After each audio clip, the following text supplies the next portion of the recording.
ఇప్పుడు 10th class అనగానే ప్రతి విద్యార్థి అలాగే వాళ్ళ పేరెంట్స్ మైండ్లో రన్ అవుతున్న అతి పెద్ద ప్రశ్న ఒక్కటే. అదే 2026లో ఐఐటి న్యూజివీడ్లో సీట్ రావాలంటే కట్ ఆఫ్ మార్కులు ఎలా ఉండబోతున్నాయి?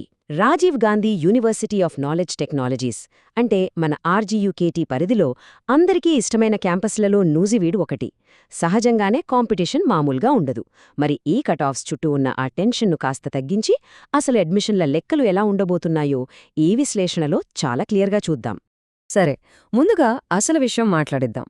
ప్రతి అప్లికెంట్ మనసులో ఉండే మొదటి ప్రశ్న ఇదే కదా, నాకొక 580 మార్కులొస్తే ఇక సీటు పక్కగా వచ్చేసినట్లేనా అని.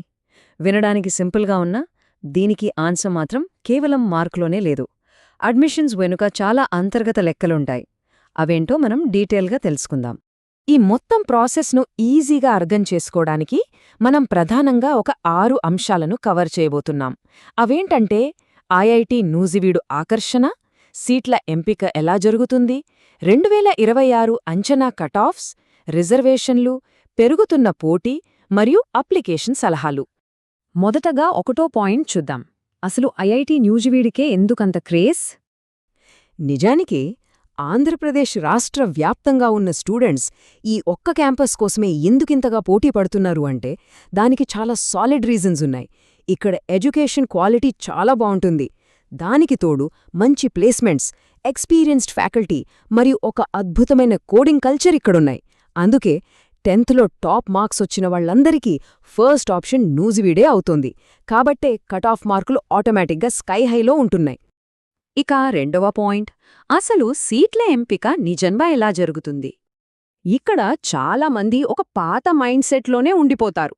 ఒకప్పుడు అడ్మిషన్స్ అంటే గ్రేడ్ పాయింట్స్ లేదా జీపీఏ అని మాత్రమే మాట్లాడుకునేవాళ్లం కదా. కాని ఇప్పుడు సీన్ పూర్తిగా మారిపోయింది. ఇప్పుడు యూనివర్సిటీ ఎగ్జాక్ట్ ఎస్ఎస్సీ మార్కుల ఆధారంగా మెరిట్ తీస్తోంది.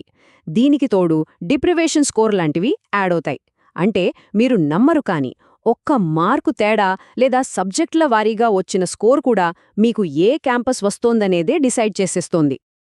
మూడవది, బహుశా మీరంతా ఎప్పటినుంచో వెయిట్ చేస్తున్న పాయింట్, ఆశించిన 2026 కట్ ఆఫ్ మార్క్స్. అవును, మీరు చూస్తున్నది కరెక్టే. 580+. నూజివీడులో సీటు కొట్టాలంటే ఖచ్చితంగా ఈ రేంజ్ మార్కులను టార్గెట్ చేయాల్సిందే. ముఖ్యంగా ఓపెన్ కేటగిరీ వాళ్లకైతే ఇది ఒక సేఫ్ బెంచ్ మార్క్ అని చెప్పాలి. మార్కులు ఒకవేళ 540 కంటే తగ్గితే మాత్రం నూజివీడు రేసులో నిలబడటం చాలా కష్టమైపోతుంది. ఒకసారి కేటగిరీల వారీగా చూద్దాం. ఓపెన్ కేటగిరీకి 580కి పైనే టార్గెట్ ఉండాలి. అదే బీసీ కేటగిరీ వాళ్లకైతే దాదాపు 550 నుంచి 580 మార్కుల మధ్య ఛాన్సెస్ ఉండొచ్చు. ఇక ఎస్సీ ఎస్టీ విద్యార్థులకు వాళ్ల రిజర్వేషన్ ప్రయోజనాల వల్ల సుమారు 500 నుంచి 550 మార్కుల మధ్య వెసులుబాటు లభిస్తుంది. అయితే ఇక్కడొక ఇంట్రెస్టింగ్ పాయింట్ ఉంది. ఒకవేళ ఇద్దరు స్టూడెంట్స్కి ఒకే మార్కులు వస్తే అప్పుడు మ్యాథ్స్, సైన్స్ సబ్జెక్టుల్లో ఎవరికి ఎక్కువ మార్కులు వచ్చాయో చూసి వాళ్లకే ఫస్ట్ ప్రిఫరెన్స్ ఇస్తారు. ఇది నిజంగా గేమ్ చేంజర్ కదా. ఇక 4వ అంశం అడ్మిషన్స్లో ఉండే ప్రత్యేక ప్రయోజనాలు మరియు రిజర్వేషన్లు. అసలు ఈ డిప్రివేషన్ స్కోర్ అనే పదం చాలామందికి కొత్తగా అనిపించొచ్చు.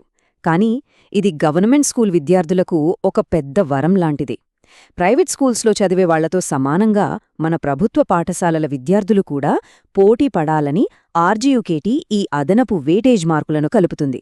దీనివల్ల రా మార్కులు కొంచెం తక్కువైనా సరే గవర్నమెంట్ స్కూల్ పిల్లలు చాలా స్ట్రాంగ్గా పోటీలోకి వచ్చేస్తారు. దీనికి తోడు గర్ల్స్ రిజర్వేషన్ కూడా అడ్మిషన్స్లో చాలా కీ రోల్ ప్లే చేస్తుంది. అమ్మాయిలకుండే ప్రత్యేక రిజర్వేషన్ వల్ల కట్ ఆఫ్ లెక్కలు స్వల్పంగా మారుతుంటాయి. ముఖ్యంగా నూజివీడు లాంటి హైలీ కాంపిటీటివ్ క్యాంపస్లో ఈ రిజర్వేషన్ మహిళా విద్యార్థులకు చాలా మంచి అవకాశాలను ఇస్తుందనే చెప్పాలి.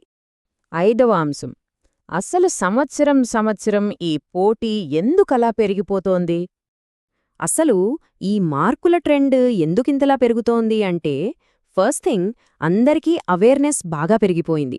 ఇప్పుడు ఎక్కడ చూసినా యూట్యూబ్, ఇన్స్టాగ్రామ్లలో Nuzvid campus life, free education, placements గురించి వీడియోలు చూస్తూనే ఉన్నాం కదా. అలాగే మిడిల్ క్లాస్ ఫ్యామిలీస్ కూడా తక్కువ ఖర్చుతో బెస్ట్ క్వాలిటీ ఎడ్యుకేషన్ కోసం చూస్తున్నారు. దీనికి తోడు కంప్యూటర్ సైన్స్ అంటే సిఎస్సికి ఉన్న క్రేజ్ గురించి ప్రత్యేకంగా చెప్పాల్సిన పనే లేదు. అయితే ఇక్కడ మనం ఒక ముఖ్యమైన వాస్తవం మాట్లాడుకోవాలి. ఇప్పటిదాకా మనం చెప్పుకున్న మార్కులన్నీ కేవలం గత ట్రెండ్స్ను బట్టి వేసిన అంచనాలు మాత్రమే సుమా. ఇవే అధికారిక కటాఫ్స్ కావు. పేపర్ ఎంత టఫ్గా వచ్చింది, ఎంతమంది అప్లై చేశారో లాంటి వాటిపై ఫైనల్ మార్కులు ఆధారపడి ఉంటాయి. కాబట్టి దీన్ని జస్ట్ ఒక టార్గెట్గా మాత్రమే తీసుకోండి. ఇక చివరిగా 6వ అంశం మీ తుది దరఖాస్తు సలహా. అప్లై చేసేటప్పుడు తీసుకోవాల్సిన జాగ్రత్తలు. కటాఫ్స్ గురించి వర్రీ అవ్వడం ఒక ఎత్తైతే అప్లికేషన్ ప్రాసెస్ ఇంకో ఎత్తు. కేవలం మంచి మార్కులు వస్తే సరిపోదు, మీరు అప్లికేషన్ ఎలా ఫిల్ చేస్తున్నారు అనేది చాలా ఇంపార్టెంట్. చిన్న డాక్యుమెంట్ రాంగ్గా అప్లోడ్ చేసినా, ఎంత మంచి స్కోర్ ఉన్నా సీటు చేజారిపోయే ప్రమాదముంది. అందుకే ప్రతి డీటెయిల్ను, క్యాంపస్ ప్రిఫరెన్స్లను చాలా జాగ్రత్తగా చెక్ చేసుకుని అప్లై చేయండి. అలాగే ఒక చిన్న రిమైండర్, లక్షలాది మంది పోటీ పడుతున్నప్పుడు అందరికీ నూజివీడులోనే సీటు రాకపోవచ్చు. అందులో నిరాశపడాల్సింది ఏమీ లేదు. ఆర్కే వ్యాలీ లాంటి ఇతర క్యాంపస్లు కూడా ఎడ్యుకేషన్ పరంగా, ప్లేస్మెంట్స్ పరంగా ఎక్కడా తగ్గవు. టాలెంటుంటే ఏ క్యాంపస్లో ఉన్నా మీరు అద్భుతాలు చేయగలరు. మరి ఫైనల్గా ఒక చిన్న ప్రశ్నతో ఈ విశ్లేషణను ముగిద్దాం. కటాఫ్ సంగతి పక్కన పెడితే, అసలు మీ అప్లికేషన్ ఎలాంటి మిస్టేక్స్ లేకుండా పర్ఫెక్ట్గా సబ్మిట్ చేయడానికి మీరు ఎంతవరకు ప్రిపేర్డ్గా ఉన్నారు?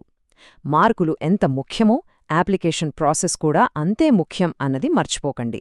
అంతా 1కి 2 సార్లు చెక్ చేసుకోండి. All the best.